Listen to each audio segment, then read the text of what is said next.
This program is an episode in the first paper on history.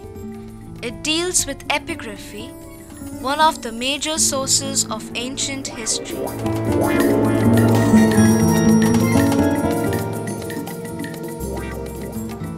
Human beings, no matter where they lived, have left their marks in various ways. On cave walls, rocks, and probably on other materials as well, but they have not survived the forces of nature. The earliest of the efforts of human communication that have survived are these: pictures. Animals, hunting scenes, and merely the imprint of the hand, perhaps to say that he or she lived here. These pictures were simplified from here to here, and in the process they became what is now known as pictograms. Pictograms are abstractions of pictures. They can express more when combined with other pictograms. Thus, for example, a person walking with the sun on the left and then again with the sun on the right would mean that she has walked for a long time.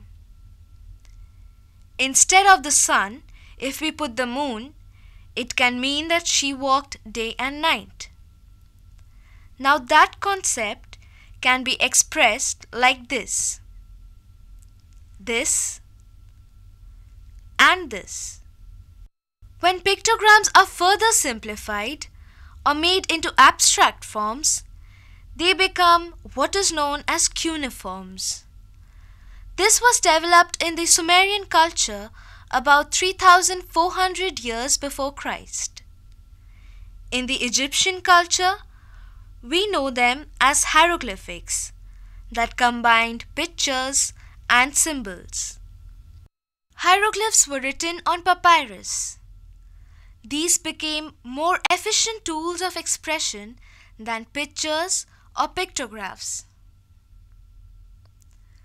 Neither the cuneiforms nor the hieroglyphs were still the last stage of evolution of the tools of human expression.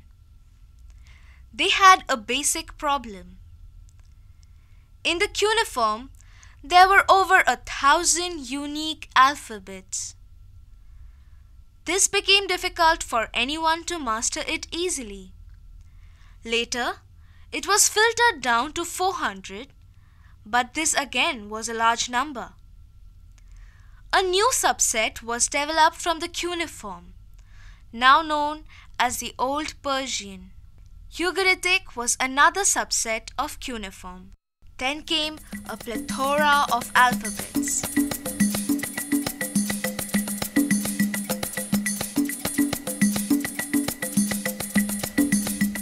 Then people started writing on stones, metal, clay, wood, and whatever surface they found suitable.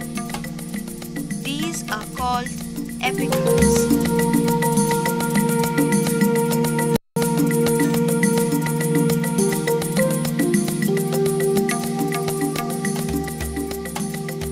Epigraphy is the discipline that deals in epigraphs.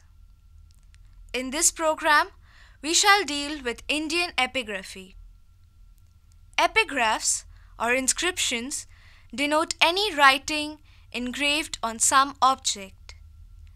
In India, we find inscriptions on a variety of media: clay, rock, metal, wood, palm leaves, and so on. They are found on pillars, seals, coins, walls, statue pedestals, and so on.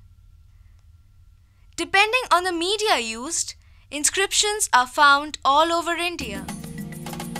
These pillars from Barhat contain a number of inscriptions.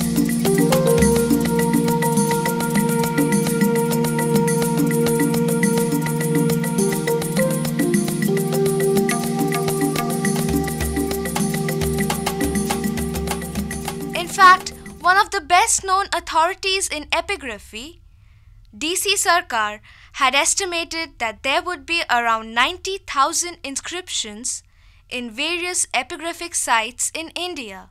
That was in the 1960s. Towards the close of the century, Richard Salomon had estimated the number to be much higher.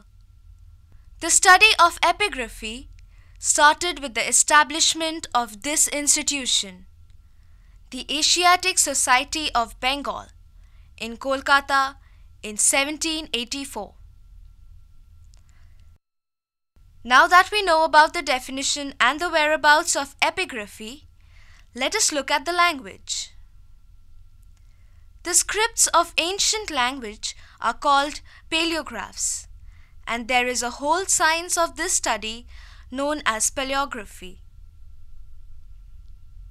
Now let us remember that there is a difference between the language and the script. There may be many languages, but not all may have their own script. For example, the script used here is Brahmi, one of the oldest scripts known to recorded history, but the language is Sanskrit. This is a copper plate from the Gupta period. Here, the copper plate has a crest with 2 deers and some inscriptions. It is actually a dharma chakra. Here, the language is Sanskrit and the script is Siddha Matrika.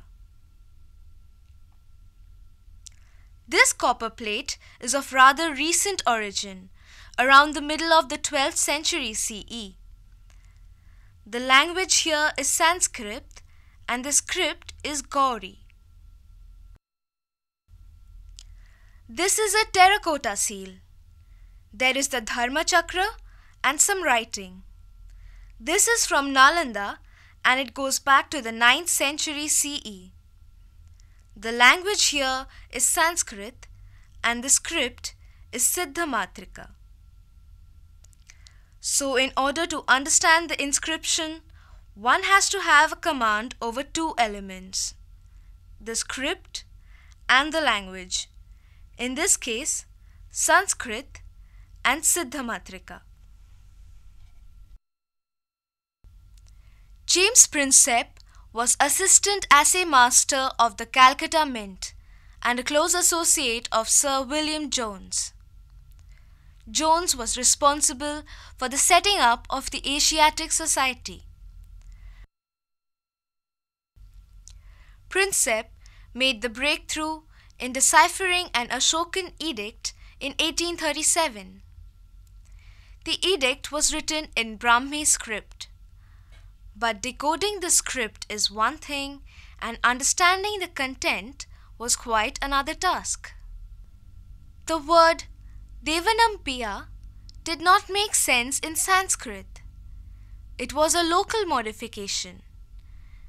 It took another scholar, George Turner, who had known Pali, to affirm that Devanampiya meant beloved of the gods and it referred to Ashoka himself.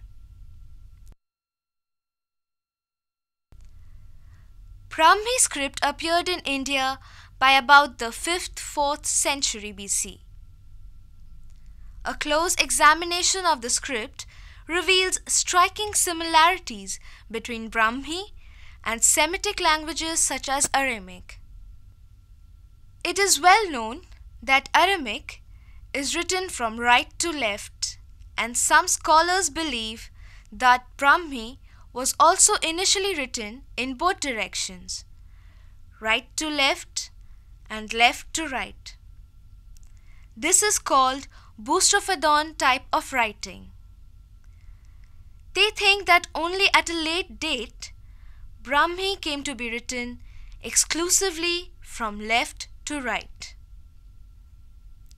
However, the controversy over the direction of writing in Brahmi is still current.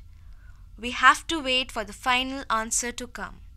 The theory that Brahmi may have originated from the Indus script is difficult to maintain, because there seems to be a huge gap of about 2500 years between the two. In the scripts go back to 2900 BC and Brahmi goes back to only 300 BC, even if we take the earliest examples of the Ashokan edicts.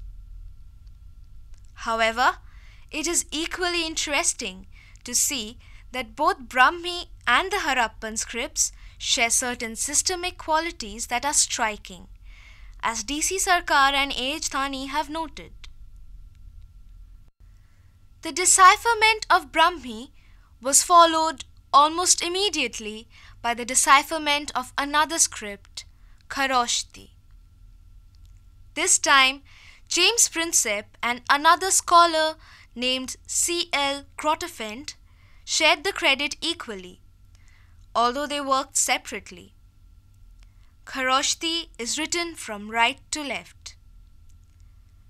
There is a great deal of discussion on the origin of Kharoshthi script. Some say that it is the work of a single inventor. Others say that it is an evolution from Aramic alphabet. Over a period of time, extensive modifications were made to denote certain sounds found in Indic languages. That is why it does not resemble Aramic. Here it is important to remember that script evolves as a requirement to express certain sounds. Therefore, sometimes a given script is modified by adding dashes or strokes to denote certain way of pronunciation. It is the phoneme that determines the shape of the script.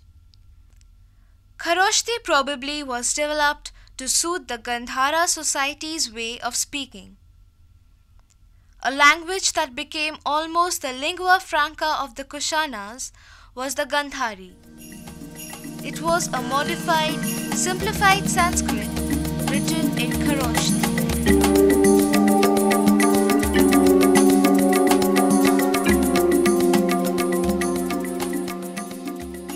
Evolution and development of language and script are interesting and challenging topics. Both Brahmi and Kharoshthi seem to have emerged around the 5th-4th century BC. From there, both developed. Most of Ashoka's edicts are written in Prakrit language using Brahmi script. Slowly, an epigraphical hybrid Sanskrit evolved. This eventually gave way to Sanskrit. This group of languages with their local variations is called MIA or Middle Indo-Aryan languages. On the side of the script, Brahmi seems to have given way to Nagari and all the other later Indian scripts.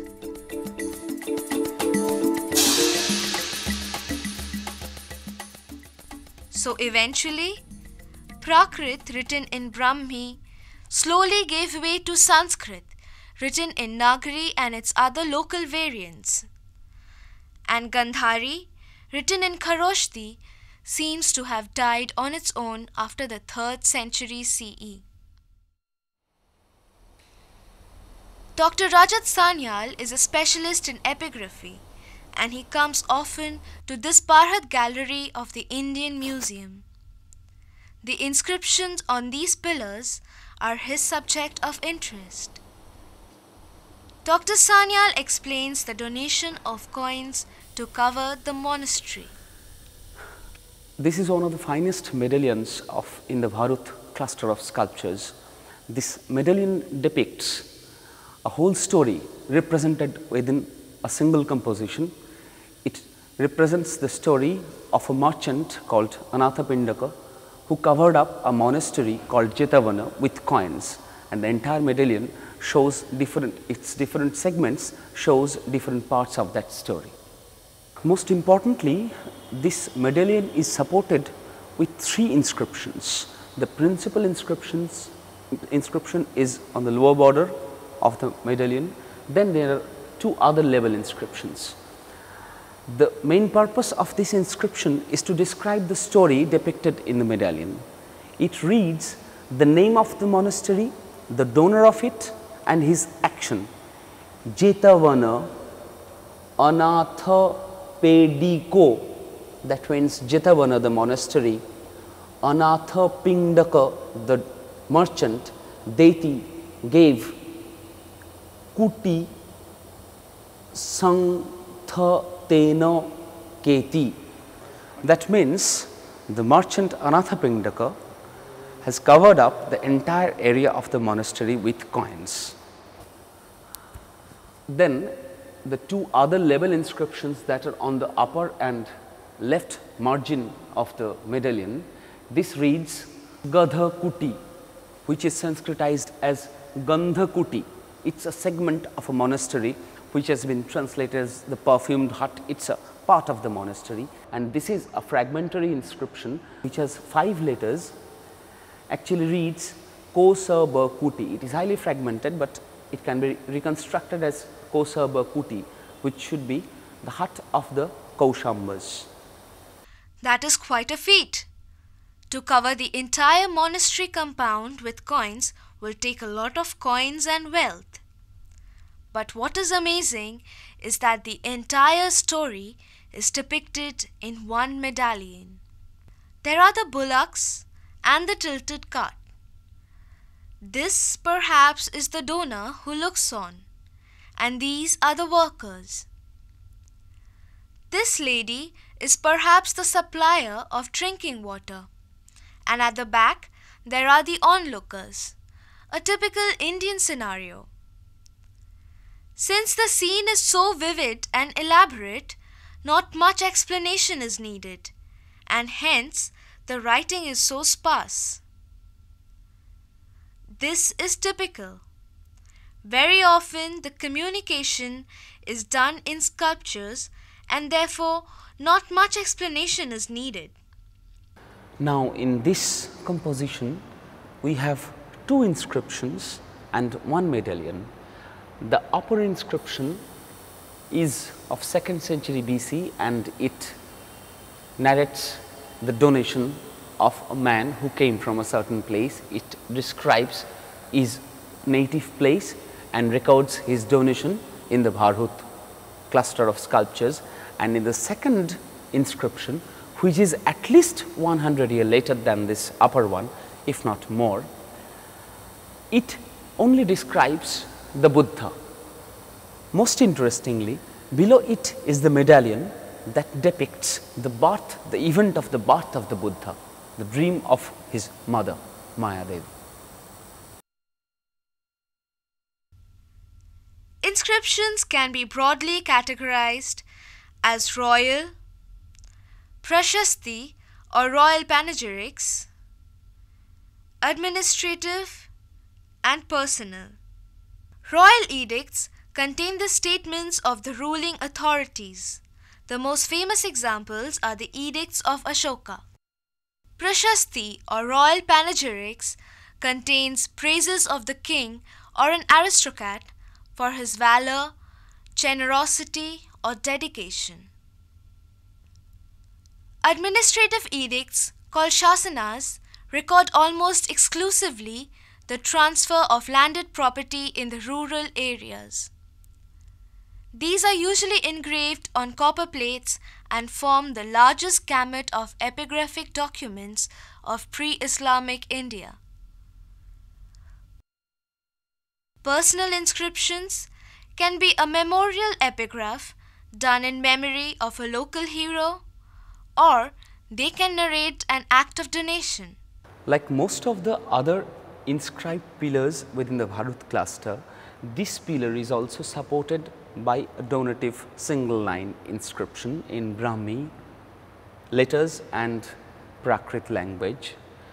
The inscription actually reads Vedisa Chapa Devaya Revati Mita Bharayaya Pathama Thabhe Danam. It means a man and his wife along with their friend donated this first pillar on this pedestal. Epigraphs are mute witnesses of the past, holding numerous surprises for the one who has the audacity and the patience to unearth their secrets. A number of good books and periodicals are available on this subject.